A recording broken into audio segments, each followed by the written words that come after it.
Hai Kak. Janganlah kayak gitu, aneh. Ayo. Hai Kak Aija. Hai Febi. Gimana kabarnya nih? Alhamdulillah sekarang sehat. Febi gimana? Alhamdulillah baik juga. Udah Hati lama sih ya? yang nggak sehat. Ya, sabar ya. Ya. Jadi gini. Terus gimana nih kuliahannya di semester kemarin? Aman nggak IPK-nya? Nggak tahu sih, kemarin ada kendala sih di semester lalu. Ya karena ini sih kecerobohan diri sendiri juga. Kok bisa gitu? Ya nggak tahu juga, karena kan kayak gini, kemarin tuh nerima beasiswa. Ya ada miskom lah, apalagi pas pertama kan baru corona tuh kan. Iya. Jadi kayak ada miskom. Jadi karena menerima beasiswa juga, kirain itu beasiswa yang bayarin nih seutuh-utuhnya semua. Rupanya kita harus bayar sendiri dulu, sistem rembes ya. Iya. Nah, rupanya udah berjalan-jalan kuliah, udah 1 semester, pas di akhir kok nilainya nggak keluar gitu. Kan heran kan, kok nilai disikat nggak keluar. Ya udah tanya, rupanya nggak cetak KRS. Nggak nanya sama teman dulu gitu, kok bisa Kak nilai udah keluar nggak? Iya udah, tapi bingung ini masalahnya di mana. Nanya ke IT UIR, rupanya belum cetak KRS. Ya udahlah, terjadilah ngulang 1 semester. Nggak apa-apa. Nikmatin aja. Nikmatin aja. Terus apalagi nih, hal percintaan mungkin nggak ada. Hal percintaan sejauh ini masih nikmatin sendiri ya. Nikmatin aja sih. Ini waktu berjalan. Jadi kesibukannya apa nih selain kuliah gitu? Yang kuliah sekarang apa ya? Sok sibuk aja sih. Drakor sih. Drakor sih. Drakor Sok sibuk aja sih. Kesal juga nih ngedrakor. Lagi nonton apa sih? Boleh nggak sih kepo-kepo dikit? Lagi nonton ini sih, Now We Are Breaking Up guys. Tapi katanya nggak mau apa nungguin. Ya, kan ada Sehun aja sih. Bangke. Ya udah, sekilas tentang perdrakoran. Cukup ya guys, kita lanjut ke topiknya mengenai aspek tentang kepercayaan diri. Pertanyaannya pesawat guys. Emang di rumah tuh kayak gini Pak. Malum lah dekat bandara. Lanjut ya guys. Pertanyaannya adalah, apakah Anda yakin bahwa Anda mampu dalam menyelesaikan masalah tersebut? Untuk masalah yang tadi ya, masalah perkuliahan, alhamdulillah sih mampu. Sampai sekarang mampu ya, walaupun pertama tuh kita takut ya kan, kayak berpikir aku nggak mampu deh kayak ya. Rupanya udah dijalanin ya mampu. Iya. Ya udah sampai sekarang juga. Walaupun agak ngesot gitu ya. Walaupun kayak ada nangis, ketawa, pura-pura bahagia gitu. Tapi akhirnya mampu. Bahkan lari dari kenyataan juga sering dilakukan oleh mahasiswa ya. Terus, seberapa pentingkah percaya diri itu menurut Anda? Sangat penting, apalagi dalam menghadapi masalah. Karena kita harus yakin kan sama diri kita sendiri bahwa kita tuh, aku harus mampu menghadapi masalah ini. Maka harus, ya semua dimulai dari diri sendiri kan, sebelum dimulai dari kadang ada nggak sih kita tuh mempunyai titik yang rendah kayak gitu? Gimana sih cara kakaknya menanganinya gitu? Cara menangani, yang pasti pertama menerima dulu, berusaha menerima. Pertama enggak sih, bukan menerima, kayak agak nolak gitu. Kayak kenapa sih kayak gitu kan? Kenapa harus aku? Kenapa nggak orang lain kayak gitu? Agak dramatis sedikit, maaf ya. Akhirnya udah kayak menolak, akhirnya bisa pelan-pelan bisa menerima masalah itu. Ya cara menyikapinya pasti ada alternatif jalan lain lah. Kayak kita hidup tuh kan nggak satu jalan, pasti ada jalan-jalan yang lain gitu.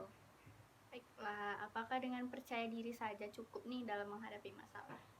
Enggak sih, enggak cukup. Percaya diri itu cuma salah satu. Pasti kita harus bersikap terbuka, karena pikiran kita harus terbuka kan, kayak menerima masalah. Jadi kita bisa move on ke hal selanjutnya. Terus kita juga harus bisa bersyukur, kan kayak ternyata nggak aku aja yang sulit di sini gitu, orang lain pun ada yang lebih sulit juga. Terus ini harus optimis, nggak boleh pesimis. Masa iya mau larut-larut dalam satu masalah aja, kan nggak ada perubahan kan. Hidup tuh kalau nggak ada masalah tuh nggak hidup gitu, nggak ada adrenalinnya gitu. Jadi gitu. Pernah nggak sih kakak tuh kayak sempat nggak percaya diri? Sempat, wow. sempat sekali itu. Coba deh ceritain gimana di versi kakak tuh yang nggak percaya diri itu gimana sih? Dalam ini sih hal kuliah. Waktu itu aku pernah kuliah di Telkom. Terus aku cuman kuliah 3 tahun 3 bulan maksudnya. Cuman 3 bulan aku bisa kuliah. Dibilang salah jurusan ya. Iya, salah jurusan gitu lah ceritanya.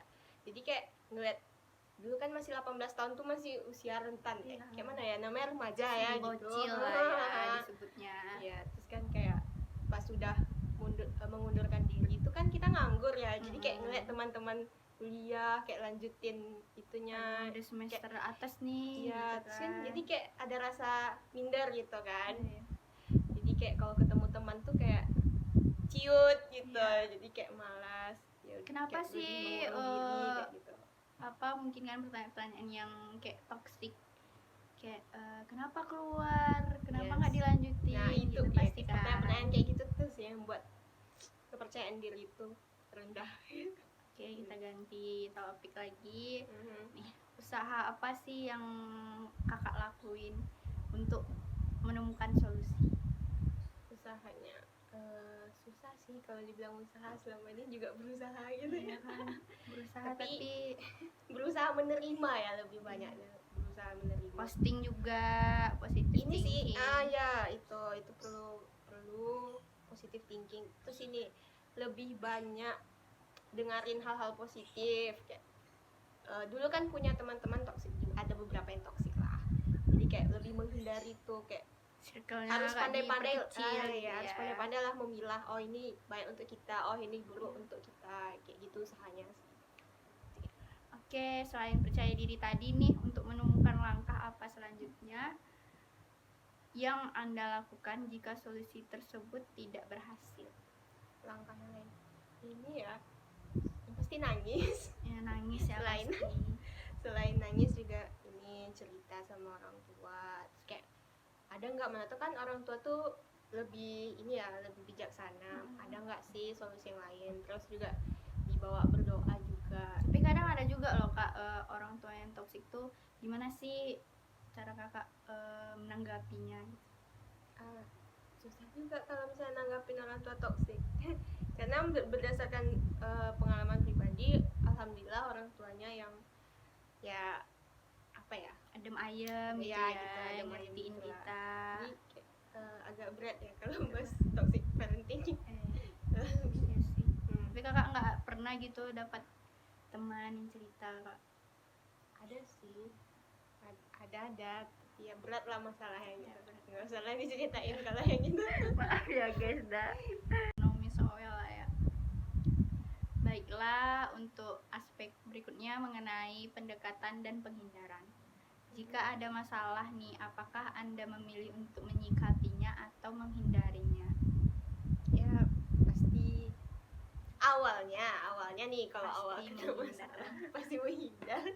Kayak berusaha menghindar, bukan gini sih, kayak lebih ketakut gak sih ngadapin masalah. Iya, kayak betul.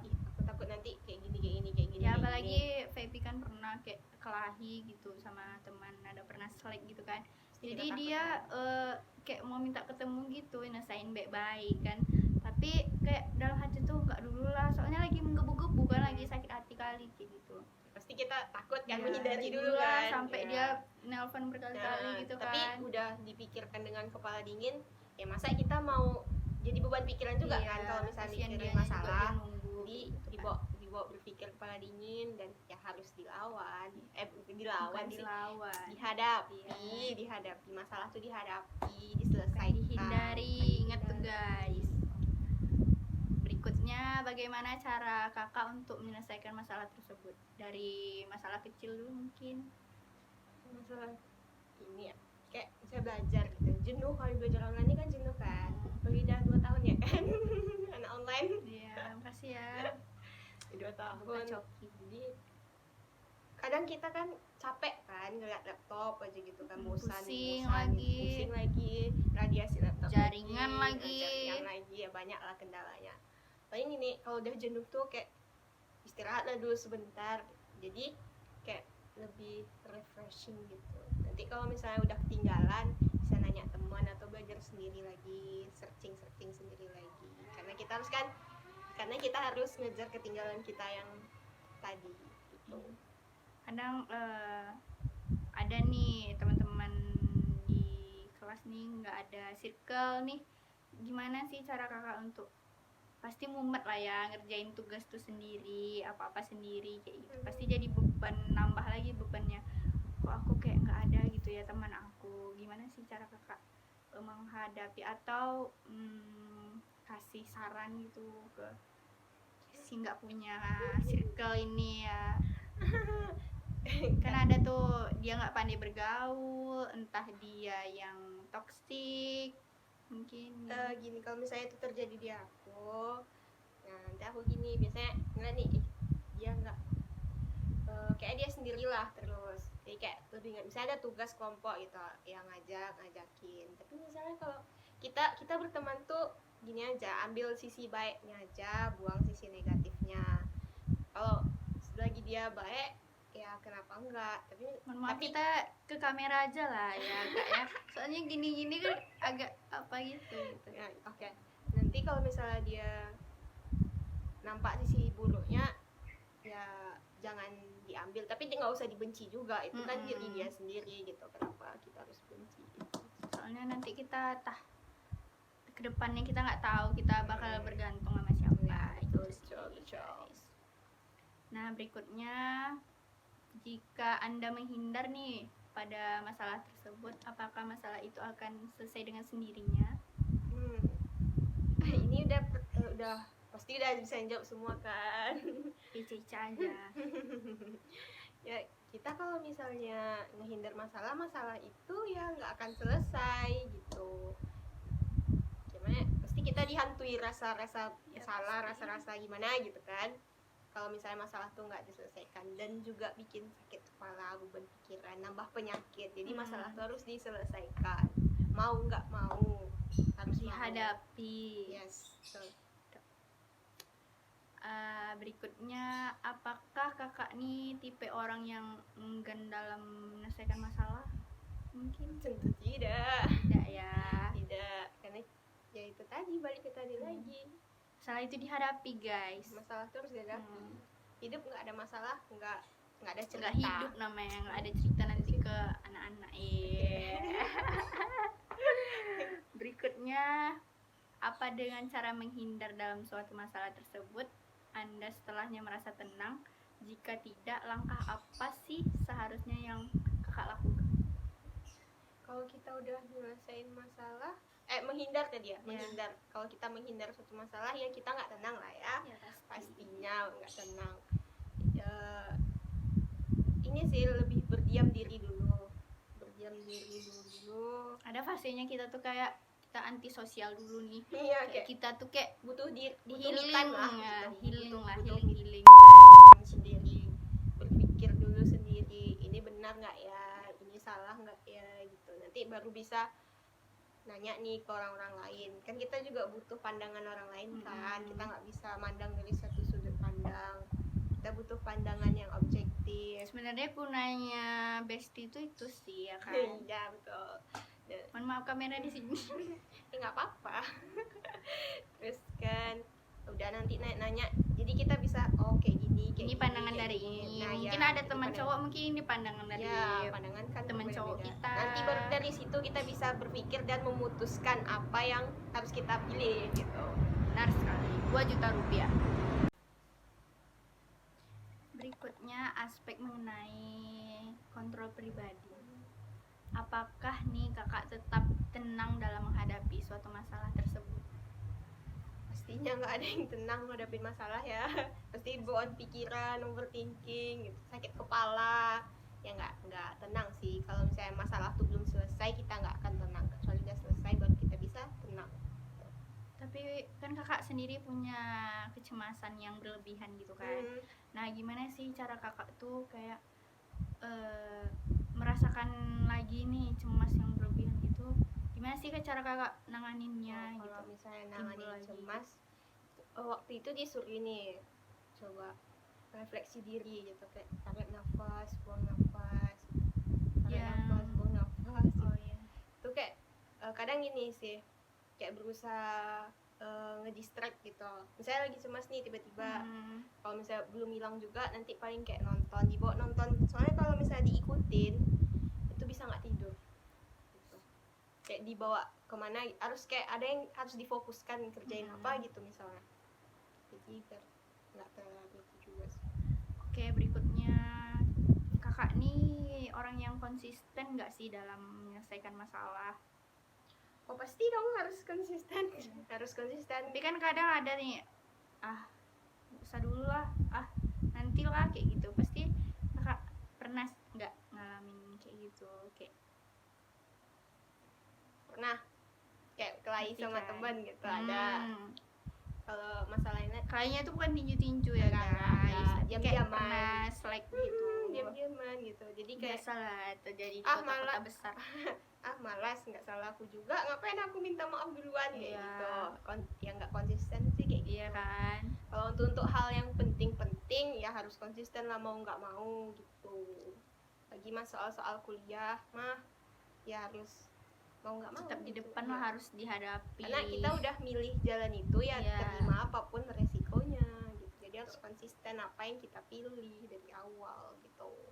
Oke, pertanyaan berikutnya, bagaimana sih cara kakak tuh tetap fokus nih dalam menyelesaikan masalah walaupun kakak sedang kayak emosi, kayak pikiran kakak entah kemana-mana, belum lagi kepikiran tugas, deadline segala macam gitu, belum lagi pekerjaan rumah ngebabu tuh, gimana tuh?